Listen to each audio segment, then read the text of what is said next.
Every day, there's a battle for your mind raging. Information coming from every angle with the will to deceive. Fear not. You found the place for truth. The voice of a generation that still has the will to believe in the greatest country in the history of the world. This is the Charlie Kirk Show. Buckle up. Here we go. Okay, everybody, radio stations across the country, honored to be with you as always. Happy Thursday. We are here in the Bitcoin.com studio. There is so much happening right now, and I can't think of a better guest to help analyze it all than the legendary Allie B. Stuckey. Allie Stuckey is one of the most important Christian voices out there, especially for Christian women. She is the author of Toxic Empathy and host of Relatable with Allie B. Stuckey. Allie, yesterday, a transgender gunman targeted Christians that were celebrating Mass and praying for a new school year. This is obviously an anti-Christian terror attack, in addition to being yet another violent, murderous outburst by a transgender individual. How did we get here? And what is your analysis of this yet repeated attack against Christianity? Gosh, it's so disturbing, all of these details, that they weren't just Christians who were targeted, but specifically Christian children. Of course, that is the same pattern that we saw in Nashville just a couple of years ago. Someone who thinks that they're born in the wrong body, specifically targeting children who are praying, worshiping, learning about God. And of course, this particular killer, it looks like, had that explicit motivation with the words written in his journal, on his gun, and things like that. So obviously this is demonic. There is some sort of demonic oppression and demonic possession perhaps going on. Some of this person's drawings that were published actually depicted him communicating with Satan or a demon or something like that. So if people doubted spiritual warfare before this, they shouldn't now. Good and evil, darkness and light actually exist. There is a war waging for the human soul, and a war waging specifically that targets children. Yeah, that's well said, and that is exactly right. And it's interesting because so many pastors, when George Floyd overdosed in Minneapolis in May of 2020, they, for months, some weeks, they talked about how we're racist and we need to apologize for being racist in Minneapolis, mind you. And I wonder how many pastors this Sunday are going to speak out against the toxin of transgenderism. More innocent children have been harmed by the trans lobby than by racist police. Let's put 461 up on screen.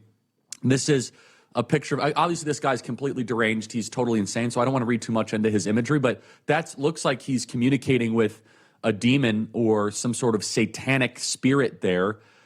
Allie, why is it that the church is refusing to speak out against what is now a public safety risk, which is the transgender community in this country?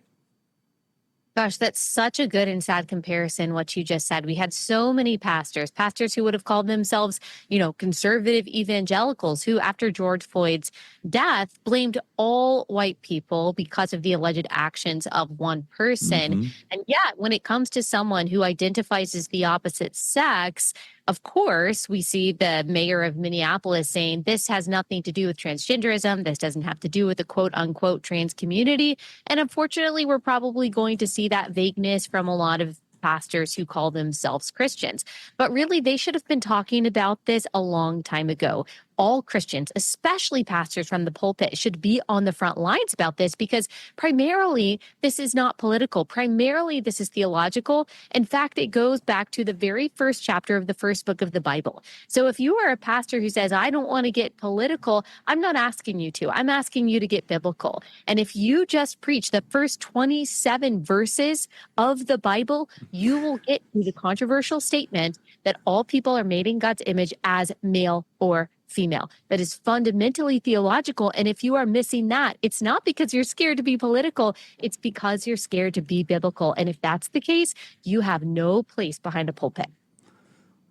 That's right. A lot of these pastors need to resign in disgrace. And in the audience right now, if you're going to one of those churches and you are tithing to one of those pastors, you got to disconnect. This Sunday should be a test. Will your pastor speak out against the transgender threat in our country? And if they spoke out against George Floyd, more people died actually in this situation than in George Floyd. They were attacking little kids at mass. And this wasn't a quote unquote MAGA white supremacist. Now, 440, let's put 459 up on screen. This is Minneapolis school shooter Robin Westman. I hate saying the name. I shouldn't have done that. Confessed that he was tired of being trans. Quote, I wish I never brainwashed myself. Yeah, the name should be Robert, not Robin. Again, their whole other thing that you and I could explore for about 20 minutes here, Allie, is that the media and the journalists are getting really mad that people are misgendering the shooter. Forget that 2 kids are dead. They're getting upset that this demonic mass murderer might have a wrong gendering. But I do want to play this piece of tape here. It's so telling. This is the mayor of Minneapolis, Jacob Free. And if this shooter would have been a Trump-supporting, MAGA hat wearing, they would have cared about his identity. But now that it was a trans person, they say, how dare you make it about their identity, even though this is a pattern of trans violence around the country. Play cut 423. I have heard about a whole lot of hate that's being directed at our trans community. Anybody who is using this as an opportunity to villainize our trans community or any other community out there has lost their sense of common humanity. We should not be operating out of a place of hate for anyone. We should be operating from a place of love for our kids. Right, and you're the one that defunded the police, or your entire cabal defunded the police after George Floyd. Allie Stuckey, your reaction?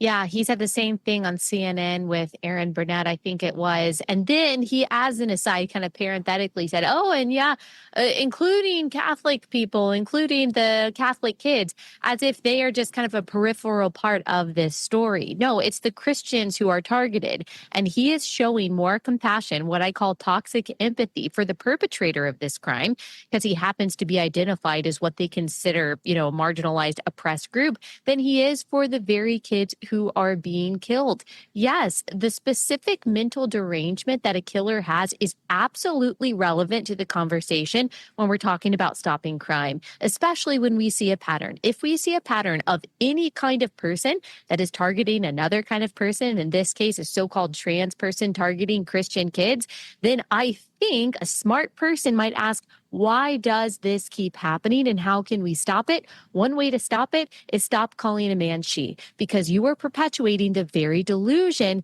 that is driving this kind of evil ideology that ends itself in chaos and death. And that is toxic empathy. Talk a little bit more about that. I mean, you wrote a whole book about it. Shouldn't Christians be the leaders of correcting this in the culture, not the ones affirming the delusion that leads to 2 dead kids at a Catholic mass? Yes, empathy becomes toxic when it leads you to do 3 things: affirm sin, validate lies, or support destructive policy. Empathy by itself, neutral, could lead you towards kindness, but it can also lead you towards cruelty if it is leading you to affirm and validate and support things that are destructive and evil and sinful. And that's exactly what has happened here, because people feel so deeply for others. They have allowed that feeling to drive them to affirm things that are bad for not only that individual, but also the victims on the other side of the moral equation, also society at large. This is true when it comes to immigration. It's true when it comes to social justice, gender, sexuality, abortion, climate. On all of these different issues, Christian compassion is perverted and weaponized against people in order to convince them that the only moral and compassionate position is the progressive one. But love and empathy are not synonymous. Love, as we read in 1 Corinthians 13:6, is interwoven with the truth. So you can't have true love without, which means that Christians are called to something much better and deeper than toxic empathy.